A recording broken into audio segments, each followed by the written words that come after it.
সূরা কাউসার 7 বার পাঠ করে বুকে ফু দিয়ে সাথে সাথে জাদু টোনা, কালো জাদু, ব্ল্যাক ম্যাজিক, কুফরি কালাম, বান একেবারে নষ্ট করে ফেলুন। কিভাবে আপনি বান নষ্ট করবেন, কালো জাদু, ব্ল্যাক ম্যাজিক, কুফরি কালাম নষ্ট করবেন আমি বলে দিচ্ছি।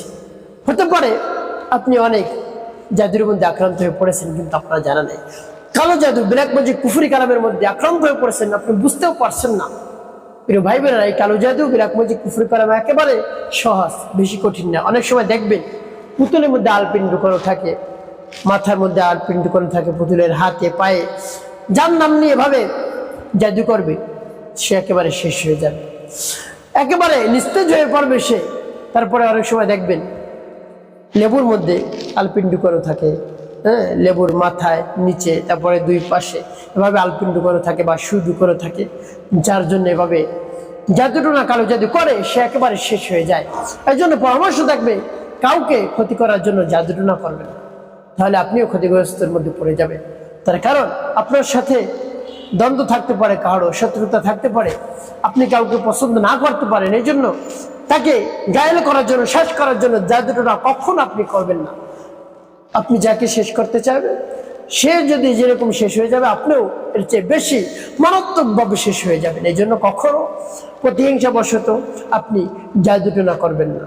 আপনি তার কাছ থেকে দূরে থাকুন, তাকে আপনার ভালো লাগে, কিন্তু তাকে শেষ করার জন্য জাদুটোনা করবেন না।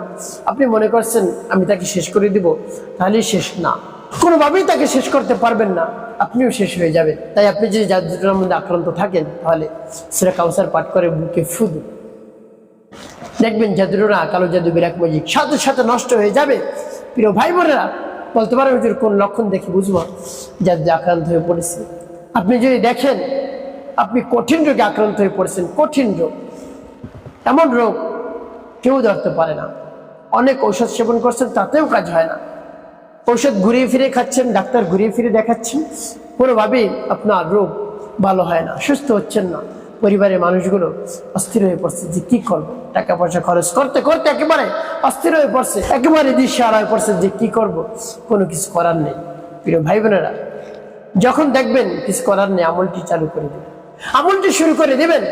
আল্লাহ রাব্বুল আলামিনের পবিত্র কালামের বরকতে সাথে সাথে ভালো হয়ে যাবে। তার কারণ কালামের সামনে কোনো কিছুই টিকে না। আল্লাহ রাব্বুল আলামিনের কালামের সামনে কারো শয়তানি টিকে না, শয়তানি টিকবে না, জিন শয়তানের শয়তানি টিকবে না, মানুষ শয়তানের শয়তানি টিকবে না। তাই আপনি পবিত্র কালামের উপর পরিপূর্ণ বিশ্বাস নিয়ে আপনি আমলটি শুরু করে দিন, কাজ হয়ে যাবে। প্রিয় ভাই বোনেরা, তারপরে যদি দেখেন দিন দিন আপনার শরীর দুর্বল হচ্ছে, একেবারে রোগা হয়ে যাচ্ছেন, দুর্বল হয়ে যাচ্ছে, শরীরে রোগ প্রতিরোধ ক্ষমতা কমে যাচ্ছে, কোনো খাবার আপনি খেতে পারছেন না, রুচি নেই, এভাবে যদি হয় তাহলে মনে করবেন গ্যাস আক্রান্ত হয়ে পড়েছে। তারপরে আপনি যদি দেখেন আপনার শরীরে জ্বালা যন্ত্রণা শুরু হয়ে যায়, হঠাৎ হঠাৎ জ্বালা যন্ত্রণা শুরু হয়ে যায়, বা ঘুম থেকে লাফিয়ে লাফিয়ে উঠেন, কান্না করতে করতে উঠেন, বা আপনি একা একা হাসতেছেন, একা একাই আবার কান্না করতেছেন, এরকম যদি হয় তাহলে মনে করবেন আপনি জাদুতে আক্রান্ত হয়ে পড়েছেন, আপনি অলরেডি জাদুর মধ্যে পড়ে গিয়েছেন। সাথে সাথে জাদুটা নষ্ট করবে। কিভাবে করবেন বলে দিচ্ছি।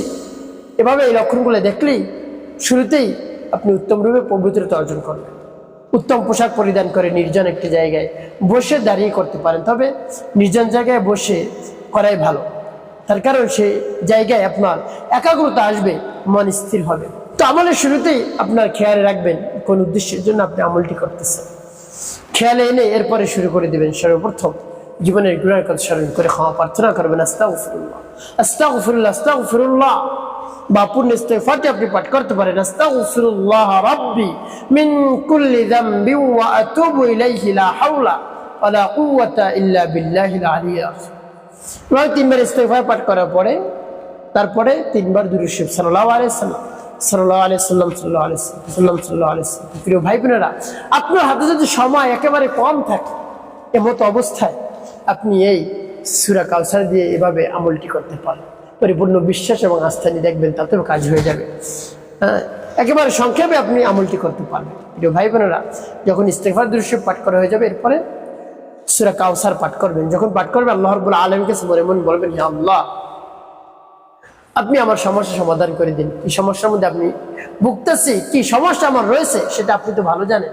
আমি জাদুতে আক্রান্ত হয়ে পড়ছি, এই জাদুটোনা কুফরি কালাম আমার থেকে আপনি নষ্ট করে দিন, আমার থেকে দূর করে দিন, আমার থেকে মুক্ত করে দিন হে আল্লাহ। এভাবে আল্লাহ রাব্বুল আলামিনের কাছে মন খুলে প্রাণ ভরে বিশ্বাস নিয়ে বলবেন, দেখবেন কাজ হয়ে যাবে। তো সূরা কাউসার আমি আপনাদেরকে বলে দিচ্ছি, তারপরে বলবো কি কি করবেন। বিসমিল্লাহির রহমানির রহিম। ইন্না আ'তাইনাকাল কাউসার ফাসাল্লি লিরাব্বিকা ওয়ানহার ইন্না শানিআকা হুয়াল আবতার। এভাবে যখন পাঠ করা হয়ে যাবে, এরপর আপনি একটি ফু দিবেন মুখে, তারপর আপনি আমারও পাঠ করবেন। বিসমিল্লাহির রহমানির রহিম। ইন্না আ'তাইনাকাল কাউসার ফাসাল্লি লিরাব্বিকা ওয়ানহার ইন্না শানিআকা হুয়াল আবতার। পাঠ করে সবার ফুটে, তারপর আপনি মনে ধরেন আবার পাঠ করবেন। বিসমিল্লাহির রহমানির রহিম। ইন্না আ'তাইনাকাল কাউসার ফাসাল্লি লিরাব্বিকা ওয়ানহার ইন্না শানিআকা হুয়াল আবতার। পাঠ করা কিন্তু ভাই কতবার গুনি গুনি পাঠ করবেন সূরাতুল কাউসার 7 বার 7টি ফু দিবেন, এরপর পাঠ করবেন 7 বার লা হাওলা ওয়ালা কুওয়াতা ইল্লা বিল্লাহ, লা হাওলা ওয়ালা কুওয়াতা ইল্লা বিল্লাহ, লা হাওলা ওয়ালা কুওয়াতা ইল্লা বিল্লাহ, লা হাওলা ওয়ালা কুওয়াতা ইল্লা বিল্লাহ। এভাবে যখন পাঠ করা হয়ে যাবে, এরপর আপনি কি করবেন, এরপরে ফু দিবেন বুকে। প্রিয় ভাই বোনেরা, এরপরে সর্বশেষ নবীজি সাল্লাল্লাহু আলাইহি ওয়াসাল্লাম মুহাব্বত নিয়ে ভালোবাসা নিয়ে 7 বার দুরূদ ইব্রাহিম পাঠ করবেন। আল্লাহুম্মা সাল্লি আলা মুহাম্মাদ ওয়া আলা আলি মুহাম্মাদ কামা সাল্লাইতা আলা ইব্রাহিম ওয়া আলা আলি ইব্রাহিম ইন্নাকা হামিদুম মাজিদ। اللهم بارك على محمد وعلى ال محمد كما باركت على ابراهيم وعلى ال ابراهيم انك حميد مجيد. اللهم صل على محمد وعلى ال محمد كما صليت على ابراهيم وعلى ال ابراهيم انك حميد مجيد. اللهم بارك على محمد وعلى ال محمد كما باركت على ابراهيم وعلى ال ابراهيم انك حميد مجيد. اللهم صل على محمد وعلى ال محمد كما صليت على ابراهيم وعلى ال ابراهيم انك حميد مجيد. اللهم بارك على محمد وعلى ال محمد كما باركت على ابراهيم وعلى ال ابراهيم انك حميد مجيد. اللهم صل على محمد وعلى ال محمد كما صليت على ابراهيم وعلى ال ابراهيم انك حميد مجيد. اللهم بارك على محمد وعلى ال محمد كما باركت على ابراهيم وعلى ال ابراهيم انك حميد مجيد. اللهم صل على محمد وعلى ال محمد كما صليت على ابراهيم وعلى ال ابراهيم انك حميد مجيد. اللهم بارك على محمد وعلى ال محمد كما باركت على ابراهيم وعلى ال ابراهيم انك حميد مجيد. যখন দুরূদ ইব্রাহিম পাঠ করা হয়ে যাবে, হাতে ফু দিবেন, তারপরে মাথা থেকে পা পর্যন্ত আপনি মুছবেন। দেখবেন আল্লাহ রাব্বুল আলামিন সমস্যার সমাধান করে দিবেন। আপনি আগের থেকে সুস্থ হয়ে যাবেন, আপনার শরীর হালকা হালকা লাগবে। যদি বিশ্বাস এবং আস্থা নিয়ে আমলটা আপনি করতে পারেন প্রিয় ভাই বোনেরা, তবে আমলটা শেষে রব্বে কারীমের দরবারে দুহাত উত্তোলন করে বলবেন, হে আল্লাহ, আপনি হলেন আমাদের খালিক, আমাদের মালিক, আমাদের হায়াত দাতা, জীবন দাতা, রিজিক দাতা, সবকিছু আপনার কুদরতি কবজার মধ্যে। এরকম ভাবে আল্লাহ রাব্বুল আলামিনের কাছে বলবেন, তার বড়ত্বের কথা প্রকাশ করবেন, নম্র ভাবে একেবারে বিনয়ের সাথে নিম্ন স্বরে আল্লাহ রাব্বুল আলামিনের কাছে বলবেন, হে আল্লাহ, আমি তো জাদুতে আক্রান্ত হয়ে পড়েছি, আপনি তো সবকিছু জানেন শুনেন, সব শক্তিমান, আপনি সর্বশক্তিমান, আপনি আমার সমস্যা সমাধান করুন। আপনি ছাড়া আর কেউ পারবে না, কারো শক্তি নাই এই সমস্যা সমাধান করতে। আল্লাহ, কোনো কিছুই সমাধান করতে কেউই পারে না আপনি ছাড়া।